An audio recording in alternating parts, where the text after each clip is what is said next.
días, jóvenes alumnos, futuros colegas.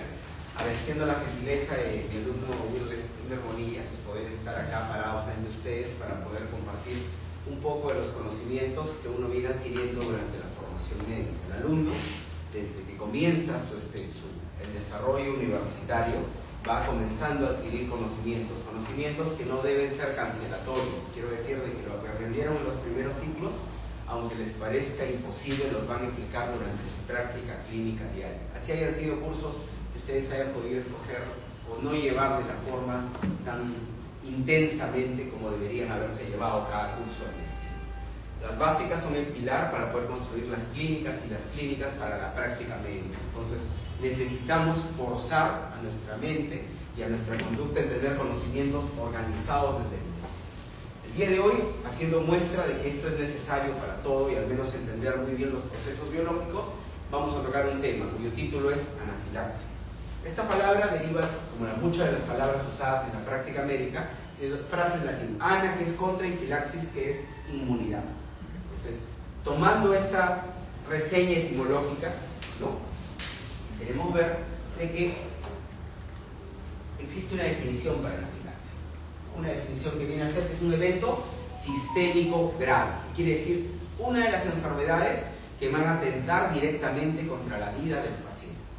Muchos de los estudiantes, cuando nos preguntan por qué postulamos a medicina, por qué decidimos estudiar medicina, respondemos, es porque queremos salvar vidas. Pues bien, las vidas se salvan solo en el momento en que la vida está en riesgo. Esta es una de las patologías que pone en cuestión de minutos a horas una vida en riesgo.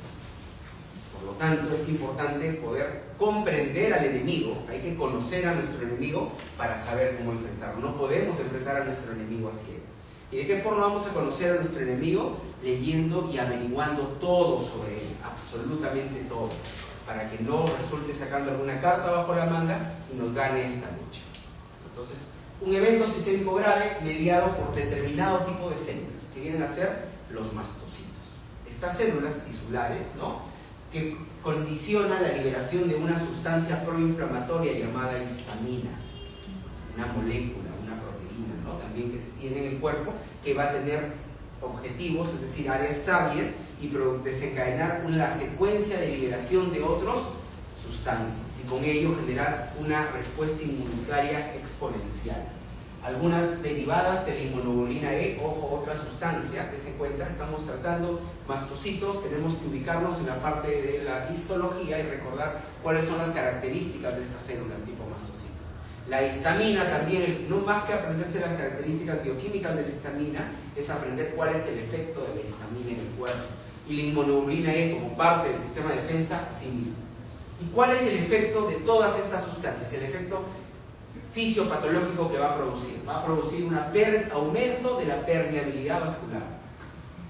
Dentro de los vasos sanguíneos circula nuestro plasma, la sangre, ¿no? Los elementos forman el plasma. Y son vasos íntegros que mantienen, gracias al sistema de coagulación, mantienen la integridad ante cualquier flexión o extensión o microtraumas, se mantiene, evitando de que el contenido salga a nivel del espacio intersticial. Esta enfermedad genera de que no se hagan traumas, pero sí aumente esa permeabilidad y se pueda extravasar todo ese contenido, generando edema, vasodilatación y por ende una respuesta inflamatoria sistémica. Otras definiciones que son parte de este contexto cuando hablamos de anafilaxia es entender a qué nos referimos cuando hablamos de reacción alérgica, ¿no? Es una reacción de hipersensibilidad a cualquier antígeno o proteína extraña y que se va a producir por edema y dilatación netamente del área de la dermis, de la piel. Una urticaria, aparición de abones o ronchas, viene a ser una reacción alérgica ante algún antígeno y sustancia. Pero no solamente es a nivel de la piel donde se tiene ese tipo de reacciones, sino también a nivel de una dermis profunda, a nivel de la mucosa, y ese es un evento mucho más riesgoso, porque la mucosa recubre sectores del organismo que son áreas vitales para su funcionamiento. Entonces, en este caso se le denomina, cuando hay compromiso de mucosas, como angedema o edema angioneurótico. Ya no se inflama la dermis superficial, sino se inflama la siguiente capa de piel. ¿Qué necesito saber para comprender esto bien? ¿Cuáles son todas las capas histológicas que tiene la piel? Es es decir, haber llevado un buen curso de dermatología, que cuando me estén explicando esto, yo me acuerde claramente de estas capas y pueda entender por qué es que es mucho más riesgosa la reacción a nivel de la dermis profunda, porque es el área más vascularizada. La dermis superficial no tiene mucho vasoconstrictor, mientras que la profunda sí lo tiene. Por eso es que el tipo de reacción y esta aparición de síntomas son de mucho más gravedad que lo otro. Causas múltiples y variables. Pues la principal, picaduras de insectos, medida alérgicos, zancudos, abejas, etc. Alimentos también pueden ser causantes de este tipo de reacciones de anafilaxia, y los medicamentos, entre otras sustancias. A veces son tantas las exposiciones que tenemos actualmente debido al tipo de alimentos que se consumen o al tipo de sustancias que uno ingiere en la vida, lo llamado fast food, que a veces no se puede identificar claramente cuál de todo eso es el principal causante. Pero siempre existe uno, aunque a veces, vuelvo a repetir, no se le puede identificar. Fisiopatológicamente, de una manera general y global, para poder comprender cómo es que este enemigo va a terminar con la vida del paciente, es que va a producir este tipo de reacción. La principal mecanismo, ¿no?, si bien no se cumple totalmente en todos los pacientes que tienen anafilaxia, es el derivado de la parte inmunológica, es decir, mediados por inmunoglobulina E. Ahí es el caso común y frecuente. Los alimentos, ¿no?, algunas sustancias y productos, o algunos también tipo de drogas, e incluso una reacción a los hemocomponentes y hemoderivados. Por eso es cuando hay transfusiones, uno tiene que estar monitorizando este tipo de... Hay otro tipo de anafilaxia no mediada por esta parte inmunológica, y son debido a otro tipo de reacciones idiosincráticas de las personas. Cada organismo es único y diferente. Al ser único y diferente, su manera de reaccionar del sistema inmune va a ser diferente. Si algunos nos ofenden, algunos reaccionaremos con pasividad, otros de forma agresiva, otros de alguna otra manera. Entonces, así como nuestra actitud, nuestra conducta es reflejo de la diferencia y la individualidad de cada una, nuestro sistema inmune de cada uno es muy distinto al otro. Entonces, entendamos eso de que no trato enfermedad, trato al paciente. Y por ende tengo que conocer y entender, al evaluar a mi paciente, cuál es su contexto y cuál es su perfil inmune. La mayoría de los episodios de anafilaxia mediadas por inmunoglobulina E se deben a este tipo de sustancias. Los huevos, los camarones, ¿no?, algún tipo de venenos, algún tipo de medicamentos, entre que destacan los betalactámicos, los alérgicos a la penicilina y los alérgicos a los AINES, ¿no?, este tipo de medicamentos. Pero también hay algunos alérgenos ocupacionales, ¿no?, aeroalergenos también, el polen, qué sé yo, que también puede producir ese tipo de reacción alérgica. Debido al cambio y el calentamiento global y a la masificación de la industria alimentaria, este tipo de eventos cada vez están siendo más frecuentes. Las alergias alimentarias comienzan a hacerse mucho más frecuentes ahora, tanto es así de que el cuidado de la alimentación desde el lactante menor se viene tratando de regular. ¿Enfocado en qué? En que la fisiología del tránsito intestinal debe ser educada desde las primeras etapas de vida para evitar este tipo de reacciones. Entonces, la idea, vuelvo a decir, conocemos al enemigo y tenemos que buscar cuáles son las estrategias para derrumbarlo, para que no nos gane la batalla. Pero vuelvo a repetir, no podemos ganar esa batalla sin conocer completamente cómo es nuestro enemigo. Otros que no son mediados por inmunoglobulina E, también puede ser, por ejemplo, el uso a los medios de contraste. A veces puede haber reacciones de anafilaxia no mediadas por inmunoglobulina E. Otros también, algunos factores físicos, el alcohol, por favor, déjenlo así, ¿no? De forma idiopática, en la cual, como le digo, no se llega a identificar. Aparte de por decimos eso, no nos lleva a nada. En el año 2006, aquí está superpuesto, ¿no?, se reunieron un grupo de expertos y a través de una academia de estas asociaciones, como es el Instituto de Alergias de Enfermedades Infecciosas y la Red de Alergias Alimentarias de Anafilaxia, establecieron ciertos criterios para el diagnóstico de anafilaxia. Entonces, conocemos la fisiopatología muy bien. Al conocer la fisiopatología de las enfermedades, vamos a poder predecir el tipo de manifestaciones clínicas que pueden tener. Ya hemos hablado de la fisiopatología, que va a tener manifestaciones a través de la dermis superficial y a través de la dermis profunda oncosas. Entonces tendríamos que extrapolar esa idea Y recordarle que nuestro sistema, al momento de hacer la exploración física, tiene distintas áreas donde hay dermis superficial, la piel, y donde hay dermis profunda, las mucosas, mucosa gastrointestinal, mucosa respiratoria. Al saber que ahí es el punto de ataque, yo voy a poder comenzar a predecir qué síntomas y signos puede tener mi paciente. Basado en ello, se establecieron ciertos criterios diagnósticos que vienen vigentes desde el año 2006 y se siguen usando por la practicidad que utiliza. ¿Cuál es un punto importante que uno debe tener cuando se trata de enfermedades que condicionan situaciones de emergencias y riesgo vital? De que la mayoría de estas enfermedades, el diagnóstico no requiere un examen laboratorio, no requiere un examen de imagen. El diagnóstico es muy clínico. Tengo que hacer una adecuada anamnesis para recopilar datos. ¿Se cuenta la cantidad de alergenos que podemos enfrentar? Si yo no le pregunto y me siento a esperar, señor, cuénteme, nunca voy a resolver su enfermedad y en mi delante el paciente de una anafilaxia va a terminar en un shock y va a terminar con un certificado de defunción. Eso es lo que no queremos. El diagnóstico es clínico. Las cualidades clínicas de interrogatorio las tengo que pulir durante mi época universitaria, porque ello garantiza de que yo pueda llegar a esta sensibilidad sin ningún examen auxiliar, el 95% con solo la anamnesis del examen físico. Ese es el motivo por el cual se escogió que esta primera charla se trate sobre anafilaxia, porque es una de las enfermedades cuyo diagnóstico es netamente clínico, es decir, solo con la historia clínica, sin pedirle ningún examen. Y el examen anamnesis, buena, examen físico, muy bueno. Solo con eso yo puedo hacer el diagnóstico, iniciar mi tratamiento y salvar una vida en cuestión de horas.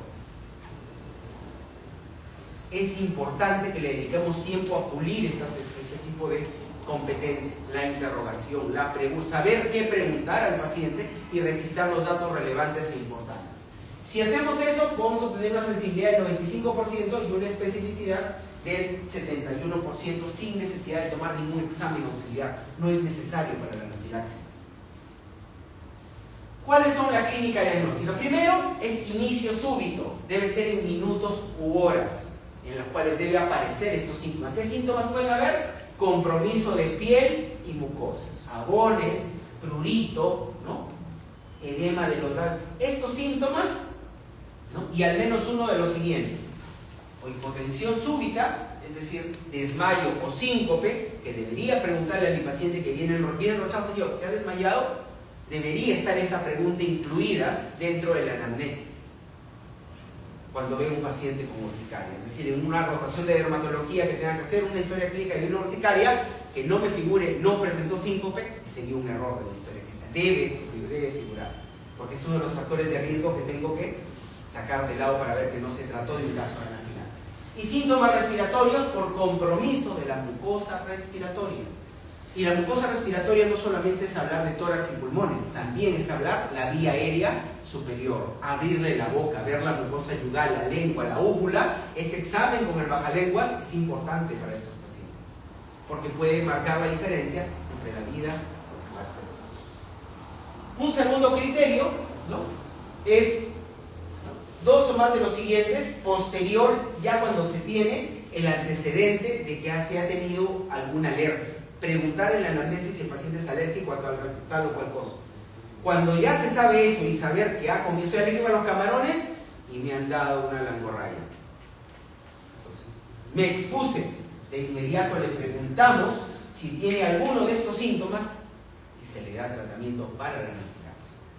Ahí incluye otros síntomas, no el respiratorio, el primer es el respiratorio, sino también los síntomas gastrointestinales, dolor abdominal intenso y vómitos asociados. Todas las zonas del cuerpo donde haya mucosas pueden verse afectados por la anafilaxia. La respiratoria es la más peligrosa definitivamente, pero la gastrointestinal también tiene mucosas y también puede darnos síntomas de ello.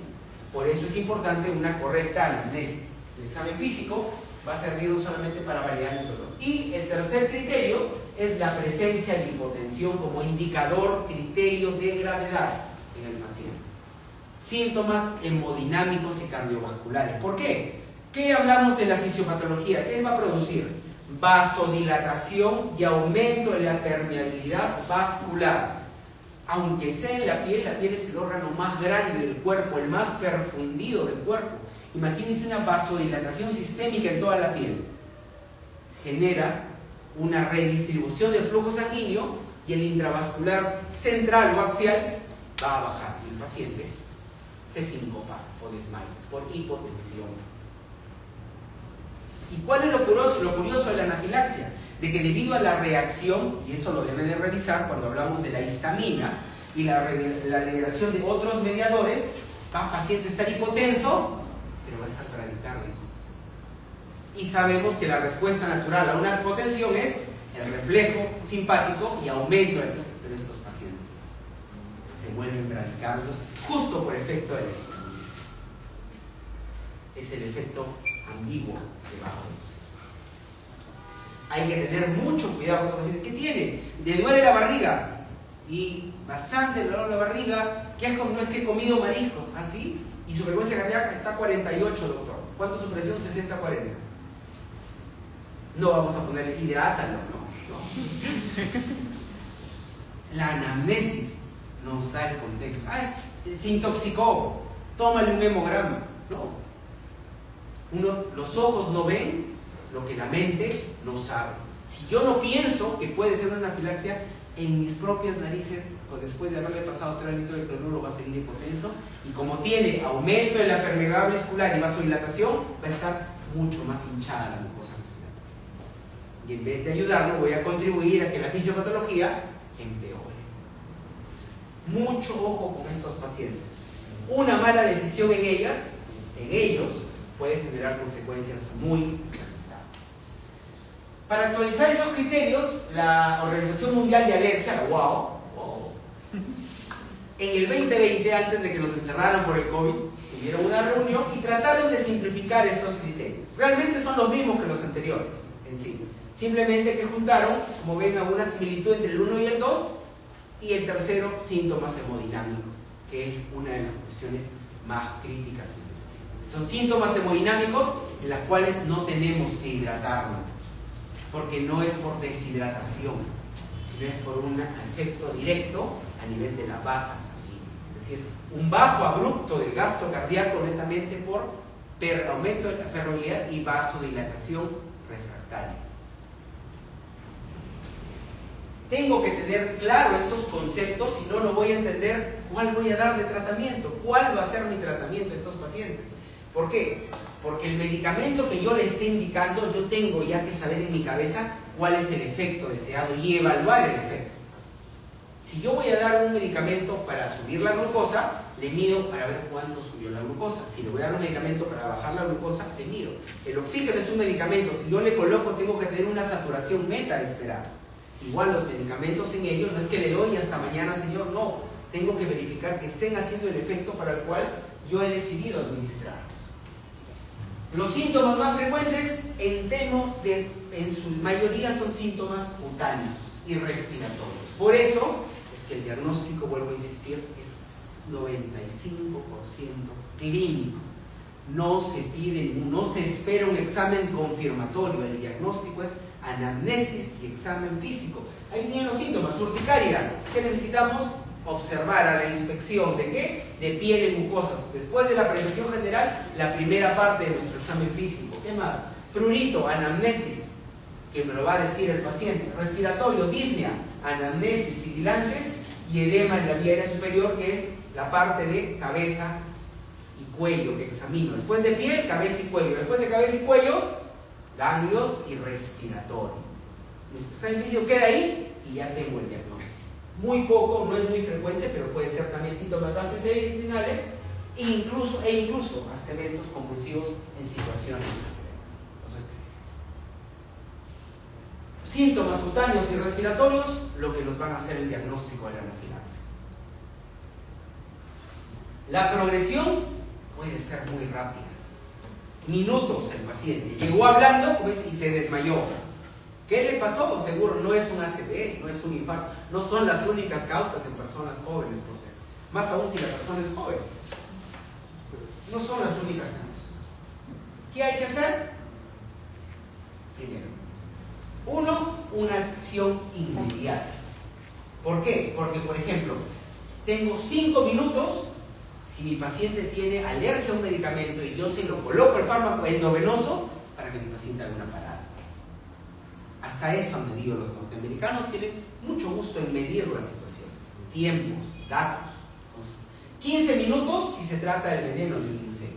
Quiere decir que si yo ya tengo una alergia declarada, tengo que buscar tener mi medicamento y cargarlo porque me puedo exponer en cualquier momento. Preguntar antecedentes alérgicos es muy importante. Estos son los cortos tiempos en los cuales nos queda muchas veces para actuar. ¿Por qué? Porque la progresión de la anafilaxis es muy rápida. Es una cadena inflamatoria bárbara. Liberación de histamina y en todo el cuerpo se produce una reacción violenta de vasodilatación y aumento de la permeabilidad muscular. Les pongo a este personaje por ser uno de mis personajes favoritos de Marvel. Y tiene la suerte, el colega, porque es médico, fuera de que es médico, ¿no? Tiene la suerte, aunque le hago cirujano, tiene la suerte de que puede con la gema del tiempo generar bucles y regresar el tiempo. Nosotros no tenemos esa suerte, no tenemos esa bendición de poder regresar el tiempo y corregir lo que hicimos mal. Por eso es que tenemos que estar preparados para estas situaciones, y 2, una vez que nos dimos cuenta que tomamos una mala decisión, buscar corregirla. Porque en la emergencia eso pasa, decidimos, no siempre decidimos bien, no siempre mi primera impresión puede haber sido anafilaxia, pero si su evolución es tan violenta como la que estamos describiendo, sí sospecho de anafilaxia y en ese momento cambio mi actitud, cambio mi plan de trabajo. ¿Qué es lo que debemos hacer con este tipo de pacientes que ya llegaron y progresó? En primera intención no lo pensé, no me enseñaron, no llevé la clase del Dr. Paul de anafilaxia y no lo pensé en mi paciente. Entonces, como empeoró en cuestión de minutos a pesar del cloruro que le puse, dije, no, se puede tratar de una anafilaxia. ¿Qué es lo que debo hacer? Seguir estos 5 pasos que deben ser infaltables en la evaluación de todo paciente que llegue en su momento, cuando sean médicos, a sus postas en serums ante una situación de emergencia. Primer paso, garantizar la permeabilidad de la vía aérea. Mi paciente va a tener compromiso de vía aérea, puede tenerlo, puede que tenga una epiglotitis tan severa que comience con estridor. Entonces, si llegó a mi emergencia y tengo las condiciones para intubarlo, asegurar la adecuada protección de vía aérea, aunque sea temporal, si es que está condicionando eso a mi paciente. Y si no, al menos tenerlo en consideración y monitorearlo. ¿De qué manera puedo monitorear la permeabilidad de mi vía aérea? Sin hacer ningún examen, sin hacerle nada. ¿Cómo puedo hacer eso? ¿Quién tiene alguna idea? ¿Cómo? ¡Exacto! Hablando.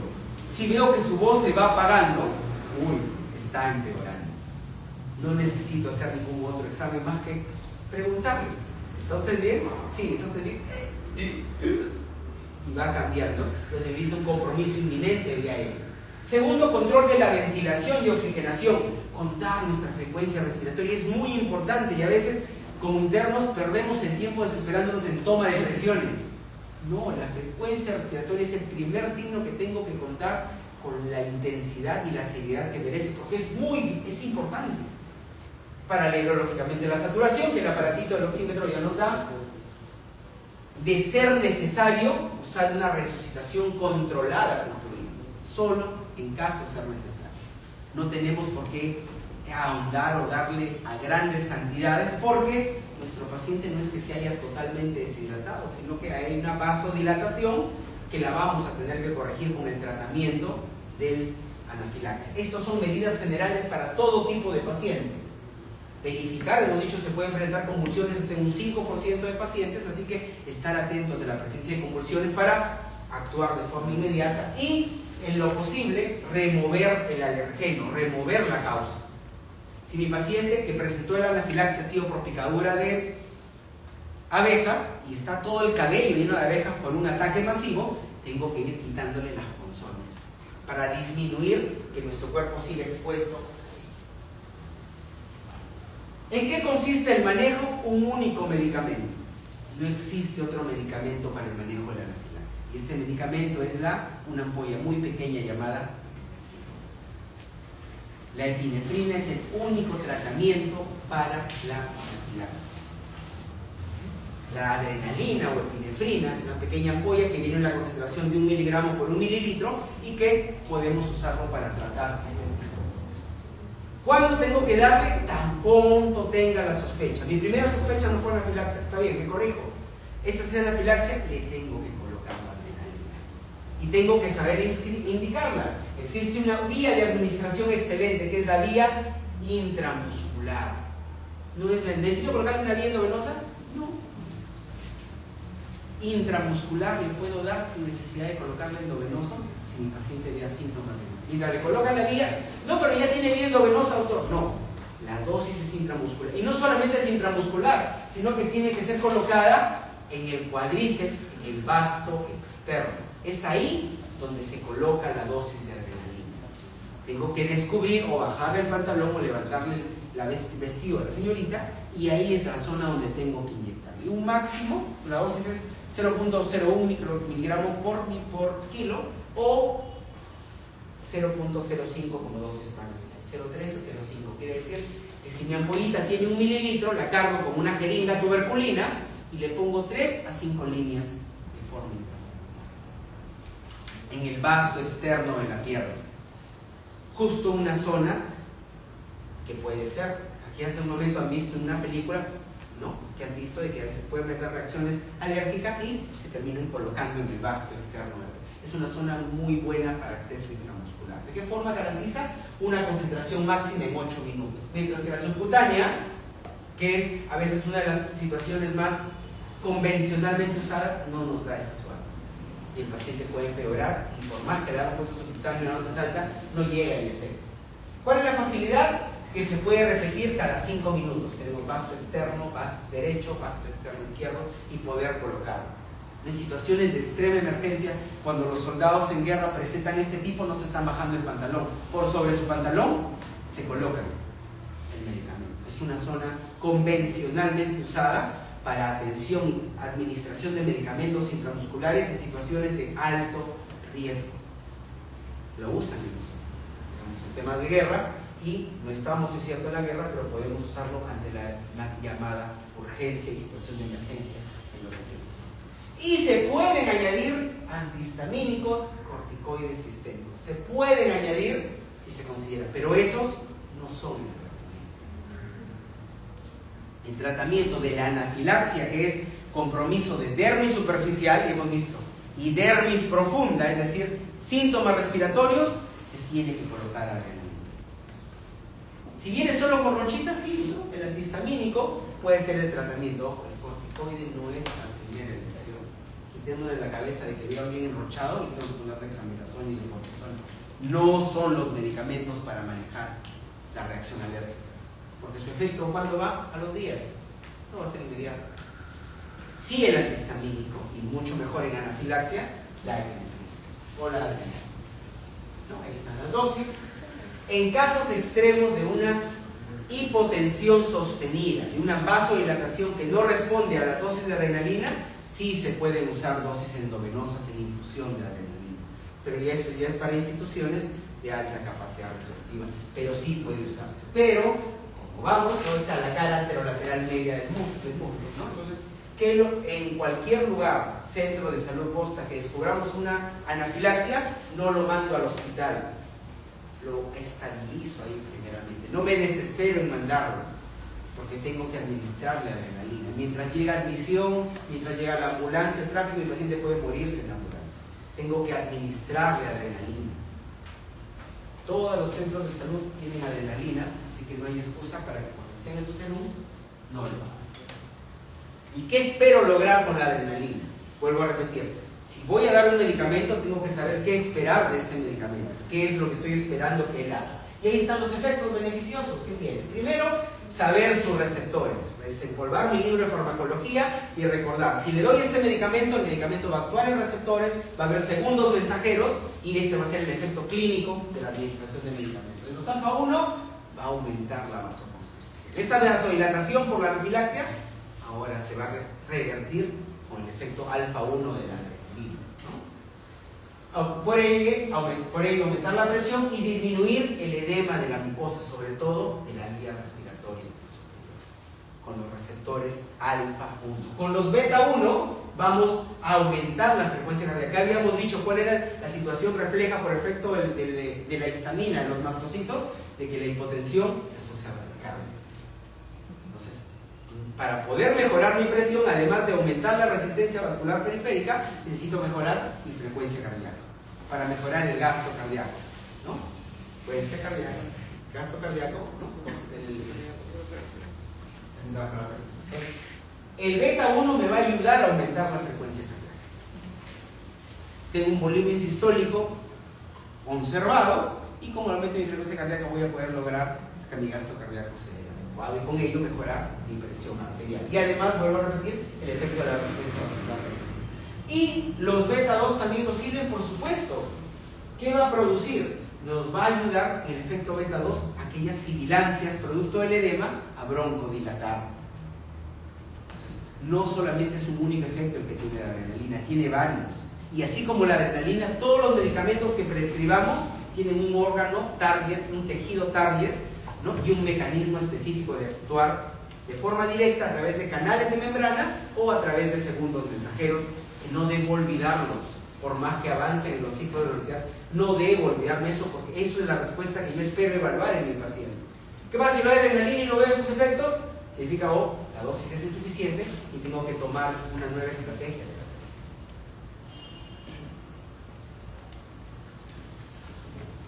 Bien, vuelvo para que no olvidar, antihistamínico y corticoide no reemplazan la epinefrina. Anafilaxia, no se, clorfenamina y hidrocortisona y vaya al hospital. No, ninguno de los dos reemplaza la epinefrina. La epinefrina es el tratamiento de la anafilaxia.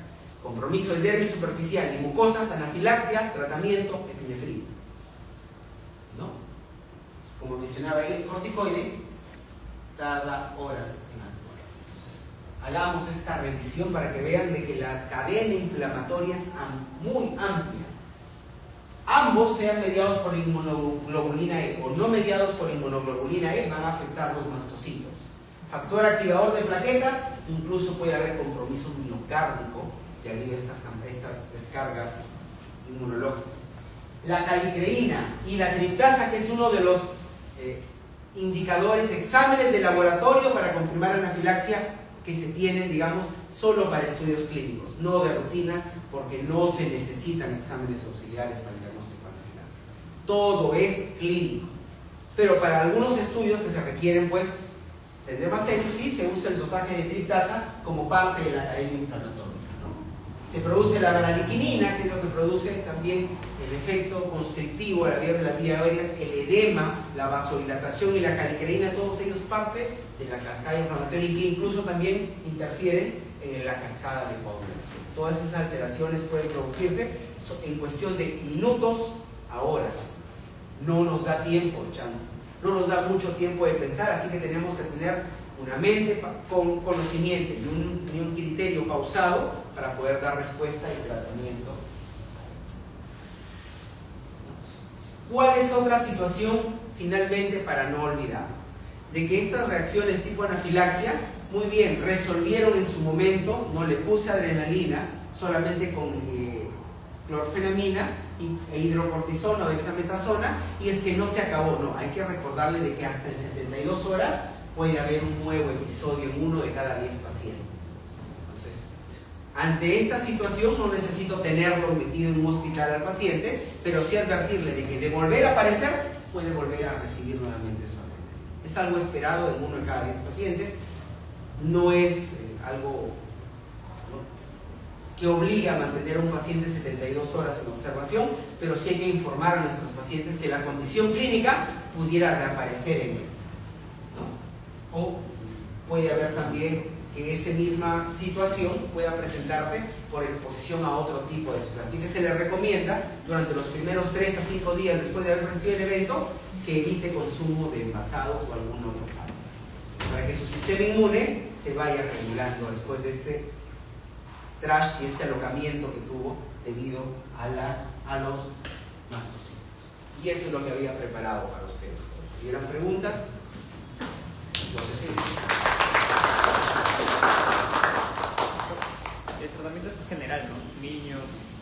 Así es para todos. Los niños igual, vasto externo del músculo. Los niños la anafilaxis es un poquito, es muy fácil de confundir porque se presenta cuando los niños comienzan a introducirle nuevos alimentos, ¿no? Entonces, comúnmente el niño de 6 meses comienza a darle las papillitas, es donde estoy describiendo cómo tengo que saber educar, digamos, la parte inmunológica intestinal para que me permita tolerar el resto de alimentos. Coinciden con la etapa de las iras o las infecciones respiratorias, y a veces lo suelen consumir, es un sopo, cuando realmente es anafilaxia a determinado tipo de alimento. Los pediatras tienen que estar muy moscas con este tema para evitar de que esa anafilaxia o esa alergia alimentaria que están descubriendo en algún momento progrese a anafilaxia y un evento de alto riesgo vital. ¿Otra pregunta? Sino que recuerdo que justamente cuando tenía 16 años tuve como que una crisis alérgica por penicilina y lo único que presenté nada más fue prurito, pues, pero en emergencia solamente me pusieron cloruro, por eso es que recién ahorita me entero que el día de hoy que justamente pasó con TikTok. ¿No? Entonces, no, sí, es que realmente es importante, imagínense ustedes, que no pierdan eso, ¿no? Nosotros, una vez que ya nos dan la licencia, a veces perdemos la buena costumbre de seguir estudiando y seguir leyendo. Al menos los que tenemos la suerte y bendición de hacer docencia, sí tenemos que seguir leyendo porque no podemos mentirle al alumno ni engañarlo. Tenemos que contarle las cosas, no como eran en los años 1600 de cada uno, sino como son las cosas actualmente, y estamos obligados a mantenernos actualizados. Pero si no estamos en ese training de por autodidactismo estudiar, sí perdemos eso. Y eso es mucho riesgo para los pacientes. Doctor, y en el caso de un paciente atópico, la atopía es una reacción alérgica ya declarada. Entonces usted tiene que saber a qué es la alergia declarada. pero yo tengo entendido que cuando es un paciente atópico es porque tiene reacciones alérgicas a diferentes alergenos, no uno en específico. Claro. Y el caso de... Tiene que conocerlos. Porque yo soy atópico y no sé. Existen algunas pruebas que se llama panel inmunológico, donde te colocan un parche con las sustancias a las que uno es alérgico más frecuentemente. Vuelvo a repetir, tengo esto, pero tengo que ir descubriendo. A veces, por eso es que sale el término idiopático, porque nunca llegué a descubrirlo, no sé a qué soy alérgico. Pero sí tengo que tener cuidado, porque uno va identificando, oye, mira, me eché esta colonia, me pica, no, alérgico al Paco Rabanne, no. Puro Antonio Banderas. Muy bien. Bueno, jóvenes, si no hay más preguntas, muchas gracias. Muchas gracias. Muchas gracias. Cuando gusten, encantado de poder asistirlos y apoyar. Finalizando con todos también los que están mirando acá, agradecerle por su presencia el día de hoy. Justamente queríamos también contar con un pequeño presente que no nos ha dejado ingresar, pero espero podamos contar, espero podamos contar con usted también para próximas ponencias si es que nos da la disponibilidad, claro, de verdad. Y gracias por habernos llenado el día de hoy conocimientos como un tema muy importante que en realidad hace mucho yo quería también saber porque sufrí en una ocasión una reacción alérgica en realidad y ahorita he quedado con otras ideas un poquito más claras y de verdad muchas gracias por... De eso se trata, sí. Comenzar a crecer cuando ahorita estoy yo frente a ustedes, en un momento voy a estar al revés, y ustedes al frente mío, aprendiendo de los conocimientos que van ustedes a adquirir de acuerdo a la rama. Sigan adelante, por favor, no dejen de estudiar. Muchas gracias, doctor. Agradecerle, doctor. Claro, agradecerle, doctor, y agradecerle a todos también los presentes que están aquí con nosotros. Y bueno, gracias. La foto.